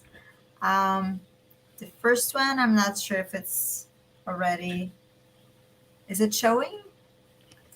Jason, let me know. Yeah, it should keep it a little longer, we can't read it so fast. Yeah, it's a comment about Paulo Freire. Oh, Paulo Freire, yes. So Michele says, Paulo Freire was a wonderful educator and he continues to live on in each teacher that believes in the power of education. So this was a comment we got from a participant. I'm not sure if you would like to add something. Or can I read the next one? Sure. I'll add something quick, which is that I think that's true, but I think there's always a danger in sort of venerating people or like making people saints or things like that, because people lead complicated lives, right? But also, Valkyria, you also mentioned this with the New London group, right? So that oftentimes the New London group is described as ground zero for a way of thinking about literacies, and it's simply not, right? It's not ground zero, that's what I meant. Yeah. So I think often and typically what gets overlooked, right, is indigenous epistemologies. So for sure. For example, so because I've done work in Japan, I've done work with the Baraku community, which is a discriminated against caste in Japan. And so much of what the work that they did was on literacy and education. So Freire visited Japan and he visited the Baraku community, and what he was talking about in terms of like agency and, subjectivity they were doing that already, of course. Of course, right? yeah, I see. Because they understood that if they were going to push back against their oppression and marginalization, that they needed to have the language of power, right? And they needed to be literate. So when he spoke to them, he wasn't giving them some, revelation about the nature of literacy. They were like, yeah, that's good. We do that too. but this is what we think here in Brazil. For example, schooling was very much made up, right? And it neglected the real language of people, right? When they elected there should be a normativity, for example, right? That normativity was completely invented, right? So who would speak like that just in schools because teachers required the students to do it, right? But then many students in Brazil left or dropped out just because they didn't feel included in the school, a school that would not accept that kind of language. And I saw this in your talk when you referred to those students that would make use of different terms. For example, sometimes they should contextualize that, of course, but this is a problem also here, right?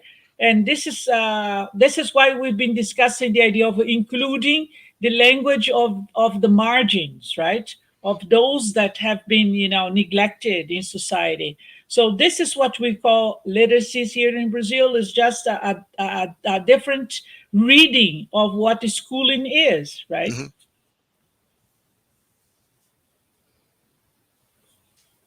Okay, we have one more comment and then a question related to that. It says, it's interesting to see how students' identities can change depending on the environment. And this comment connects to a question, which is from the same person, which is, I would like to know if there were any setbacks when implementing the Black Hat activity, as well as other activities of the same kind. Yeah, So, that's Eric. that's a good question. With the Black Hat activity, I don't remember there being any complications, but for the immigration raid one, it was a very emotional setting, right? Because they're role playing, but they're not, right? So they're role playing the language, but they're not role playing the emotions that they were feeling, right? So I think we have to be careful about doing things like role play in the classroom and not attending to the emotions that can be evoked, right? And so there's a danger for me because I'm not from that community, right? I don't have that lived experience. There's going to be things that I don't know that students are feeling, right, or want to express, right? So there's always that danger. And I think in that circumstance, there was times, luckily we had a whole number of people in the room, so we could stop and kind of like talk through it. But the emotion's real, right? In all those situations, right? So, Of course, yeah. So I think that's really, really important. There was, I was talking about this with a colleague the other day. In the United States, especially, I think there's a danger that Black pain is commodified in the way that Valkyria was just talking about multiliteracies being commodified, right? So that the idea of teaching about tolerance or racism or understanding, okay, here's the enslavement of African Americans, or here's South Africa, or here's Rwanda, right? And it's like all this Black pain that's included in the curriculum, right? But not realizing the emotion and the lived response to that, right? So I think the same thing is true, frankly, of the Holocaust in the United States. I think the Holocaust is commodified and homogenized. So I have students who say, oh, I loved reading about the Holocaust when I was a kid. And I'm like, then something was wrong, right? Because you can be engaged, you can be inspired, you can be wrestling with it. But to say that you loved reading about the Holocaust means that it was too safe, right? And it was too pat. You should read about, when you read about the Holocaust, when you read about the enslavement of Africans, you should not love it. You should be like, oh my God, right? And so I think as teachers who want to, you know, address these things in the classroom, we also have to be wary of that. Like, so I don't go into the classroom all the time and being like, you know, so it's hard to be an immigrant, right? Like I follow my students' leads. And one other thing, I often talk about this when people are inspired by Freire, sometimes I think they get a little carried away, right? So I always say that, like, you know, if I'm teaching there's times I was teaching in a public housing complex, like in the basement in the summer. We had no windows, no air conditioning. It was hot, right? And so one of the ways that we dealt with it was, like, people were saying, oh, I love ice cream. So we would talk about what flavors of ice cream we like. And I was like, that's true. And I didn't feel compelled to say, yes, and cows are oppressed and we all should be vegans, right? Like there's a time just to, like, talk about ice cream and the flavors. That's right. Like, because otherwise your agenda is going to override the student's experience. And I think not recognize the real emotions. That's right. I think this is also one of the advantages, I would say, about this new view of literacies and multiliteracies, because emotions are allowed, you see. And we were very much repressed in terms of emotions in the past, because only our reasons would count, right? In research, in classes, in relationships, right? So, Marco, I hope that answered your question. Yeah. So I have another question that is pretty much connected to what you guys were talking about, which was it's Lucas' question. So he says, I have a question for Professor Montemor. It connects to what Eric was saying. What is the importance of critical literacy and education for active citizenship in times like this one we have been living in Brazil? Wow. Extremely, I would say, very much important, you know, to, let's say, exactly to see things and to see what is happening, to know about the dictatorship that we've had, and to see similarities in what we've been living now, right, at this very moment. And also understanding that we have a role to play in this kind of societies. Of course, that when there is too much oppression, people may find it hard to see a way out, right? But then it's the moment also to wait a little bit. Wait is also very important, right? Let's hold on for a second, and something is going to make us act again, right? But being aware of everything that is going on is very much important, right? And I think I have the notion that people have been more aware now of the hard moments we've had. I mean, in political terms, in educational terms, in terms of health, also, right? The kind of government that we've had in I would say in the last years, right? Oh God, this is very important. Active citizenship is important, I think. Okay, so then we have a question for Eric. Maria Mendes, she says, when it comes to analyzing racism in language, should teachers avoid certain versions of literary texts, replacing it for softer terms as to avoid a heated debate in mixed race groups? Okay, so we'll answer this in 2 minutes. This is a really large question. So my perspective on this is no, generally no. I can think in the United States, I'm sure there's examples in Brazil, but in the United States, perhaps the classic example is a novel called Huckleberry Finn, written by Mark Twain. And it's about a boy and a African American who's escaping slavery, and the N-word is used, I don't know, 4 times a page, 5 times a page. It's used a lot, right? So there was recently a version that came out, because it's in the public domain, that replaced the N-word with slave, right? And I think that's wrong, because those 2 words don't mean the same thing, right? Like, you know, the N-word is used by racists to demean this other person and to dehumanize them. A slave is dehumanized, but it's a different issue, I think. And so what's fascinating to me about Huckleberry Finn and Twain is that there are people now that don't want that book taught because of the N-word, and they think it's racist. But Twain himself was an ardent socialist and anti-racist.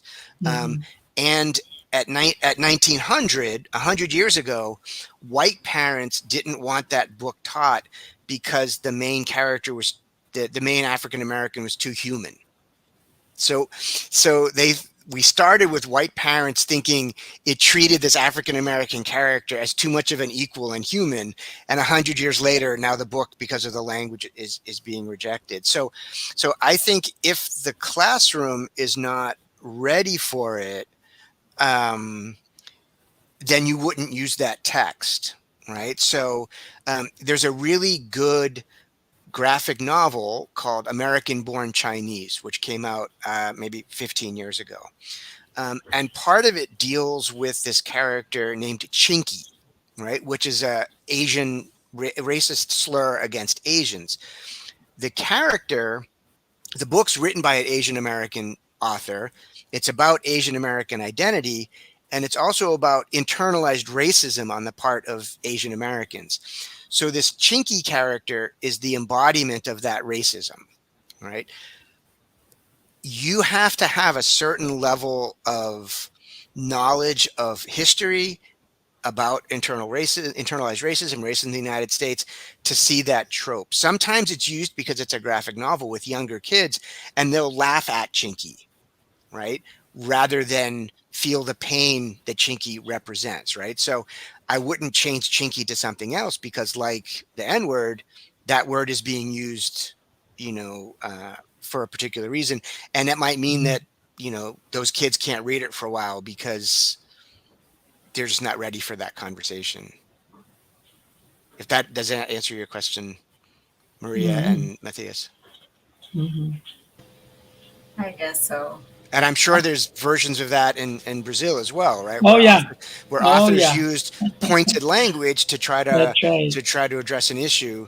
Now, that being said, I think generally readers, younger readers as well, can read things that adults think they can't. Right? I think younger readers are capable of nuanced reading of texts if they're treated, you know, like they're capable of doing so. I think they can do it, but it's not, you wouldn't give it to them cold, right? I think. All right, thank you. Valkyria, one more question for you. Okay, so Lucas, his question is, Professor Montemor, should we be part of neoliberalism in education or resist it through critical literacy, for example?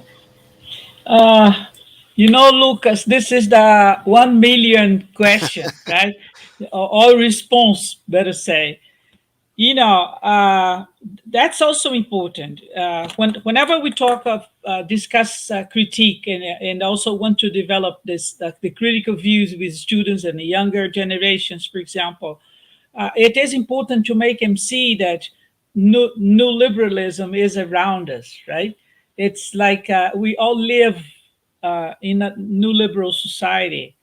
The challenge then is, how can we criticize, and what can we criticize? What changes can we make? But there are changes that we can't make completely, but we can little by little make people change their minds, right? So I don't think that we are replacing it. Oh, it would be great, you know. However, this is a very consolidated thought.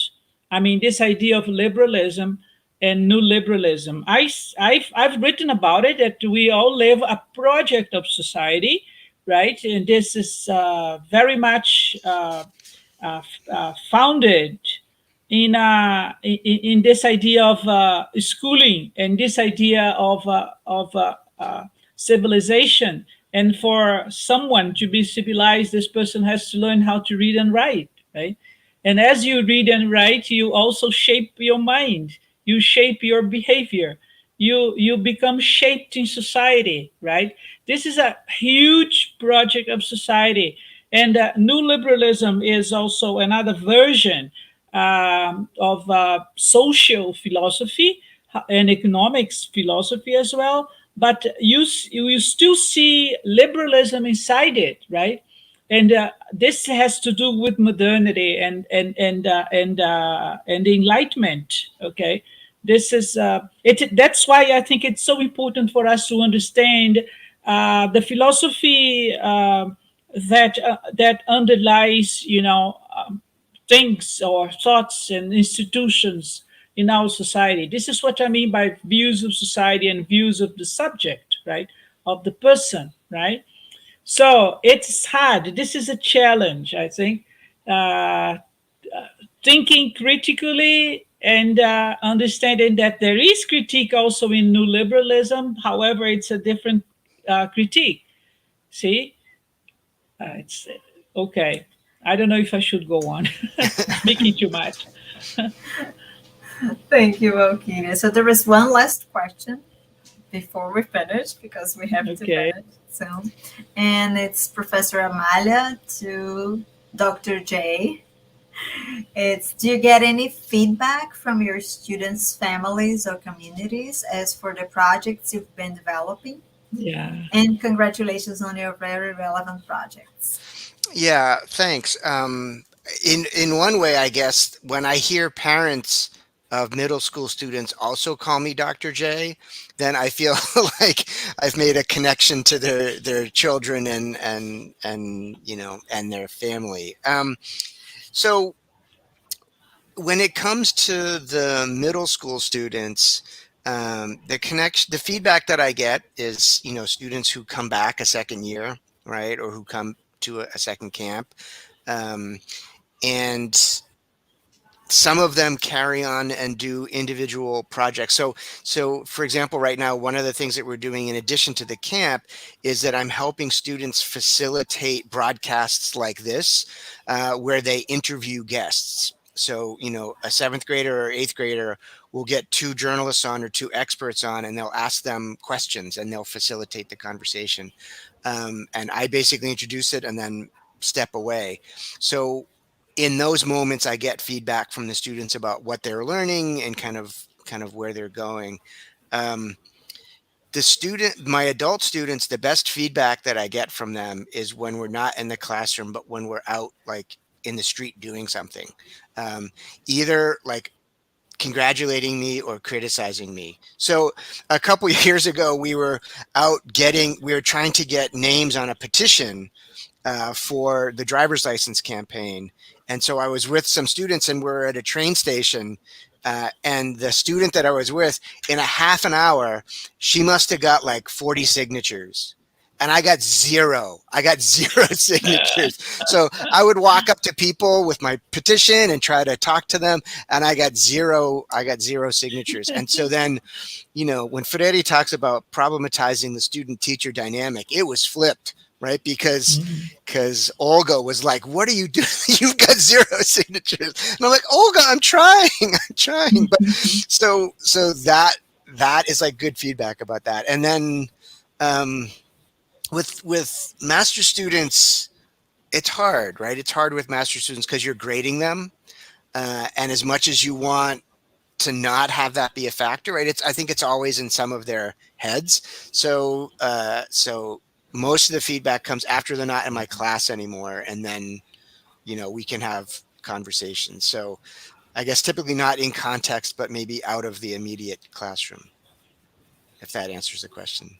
And that's probably the best feedback anyways, right? Because it's not in the moment, right? They've had time to reflect and then, give you some thoughts. All right. Thank you. I'm very bad at getting signatures.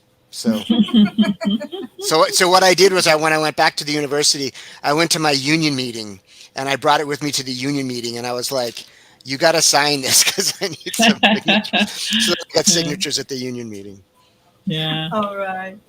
Thank you, Eric. Yep. So I would like to thank you, both of you, for this wonderful talk and conversation. I know we're having a great time, but unfortunately we have to go.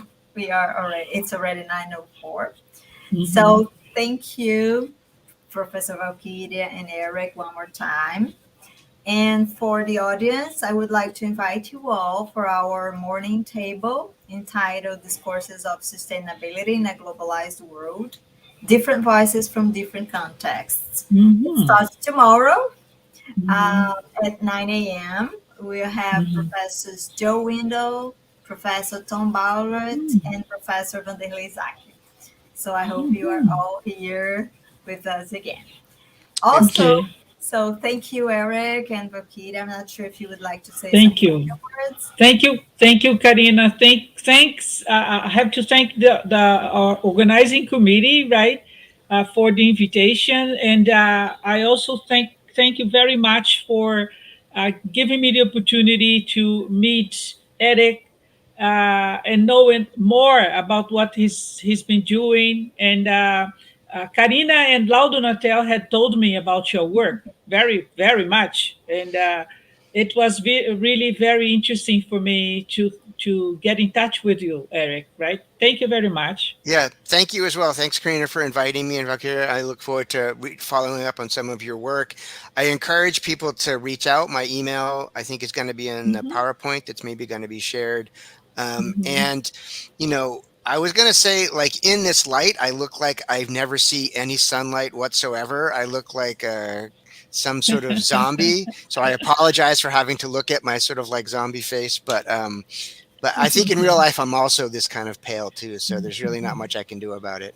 So enjoy the rest of the sessions. Thank you for your questions, and thank you for your time and attention. Yeah. Thank And hope you. to So, interact with folks again in some capacity sometime in the future.